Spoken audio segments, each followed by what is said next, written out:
we are about a week and a half into living in New Jersey, and about 50% of the time I've realized that my feet are always wet because it rains a lot. Like, half the time I've been here, it's been raining at some point, or all day, or all night, or in spurts because the clouds come and go. So, being from Texas, I'm not used to the rain being around all the time and things being wet and green, so I don't own rain boots or anything to protect my feet from the water. So, running errands today, I decided to stop by Target and pick up a pair of rain boots because that's what you do to keep your feet dry. Apparently that's not what you do because they don't carry rain boots.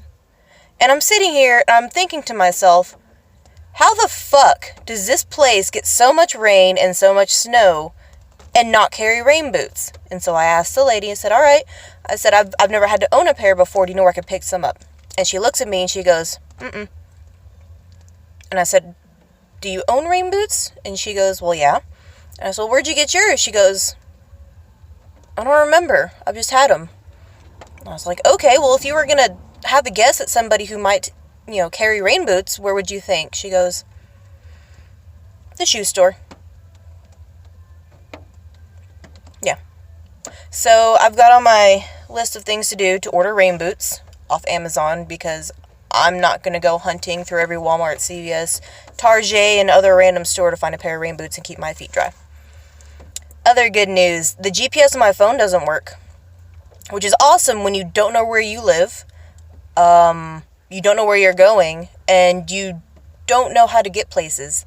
So I'm having to literally go back to the 2007 edition of directions, which is print out your MapQuest, except it's not print out your MapQuest, it's screenshot your list of directions from Google Maps, because I can't get a play-by-play audio, my GPS can't follow me, and it doesn't know where I live half the time. So I'm doing a manual start, a manual finish, and hoping to God that I find the street before I get hit.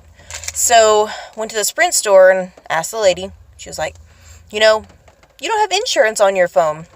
So, the flat fee to just have your phone looked at is going to be $150. And then it could be up to $350 from there. Or we can get you an upgrade, which I've only had my phone for about a year. So, no upgrades. Also, not dropping $150 on getting my GPS fixed. So, I don't know if this is one of those things where I'm going to go under the table, hole in the wall, and just be like, alright, phone geeks, I need you to fix my GIPs, because I don't know where the fuck I'm going, or where I am, or where I need to be. And if I get lost somewhere, I'm probably going to cry, because that's what you do when you get lost. Other cool things, we finally found the dog park. I think Pig and I tried 3 times to find the dog park, and so this place... So, here's what happened. So, what happened was, you go down the road about 3/4 of a mile. There's this massive park. It's got, cricket fields, which I saw people playing cricket for the first time, which is kind of a cool thing. They wear a lot of white, which is weird because they play in grass and mud and shit, but they were all white. There were soccer fields, which they play a lot of soccer up here, too. There was badminton, also really cool. Basketball, tons of tennis.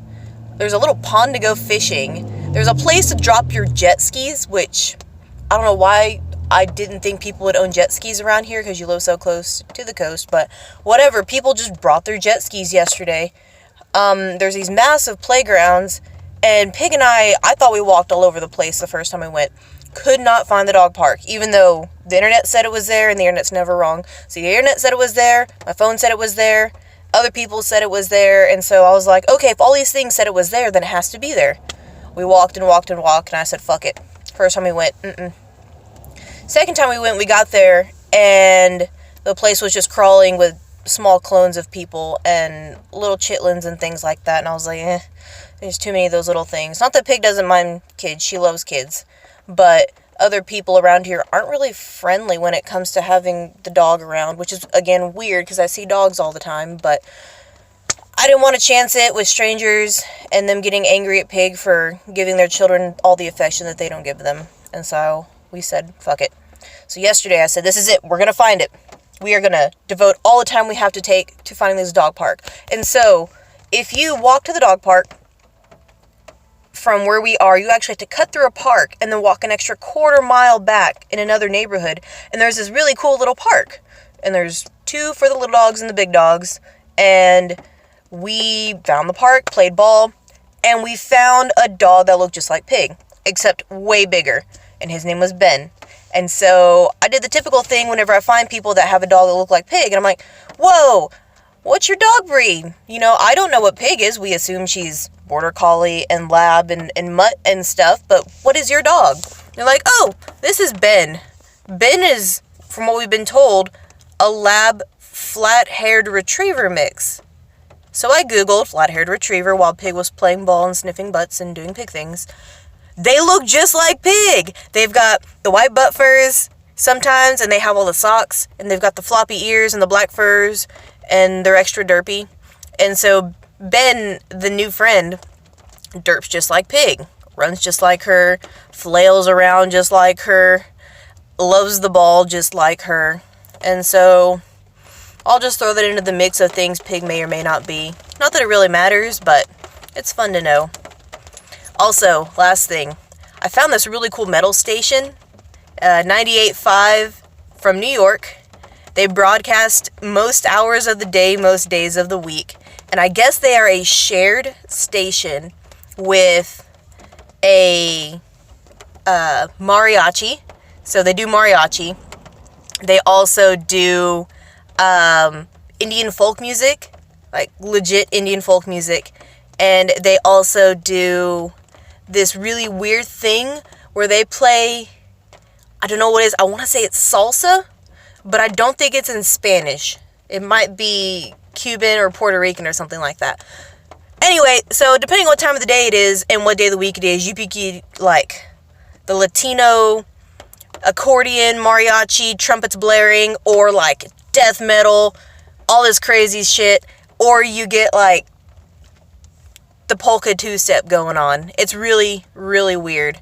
But I actually kind of like that I don't know what I'm going to get when I turn on the radio station.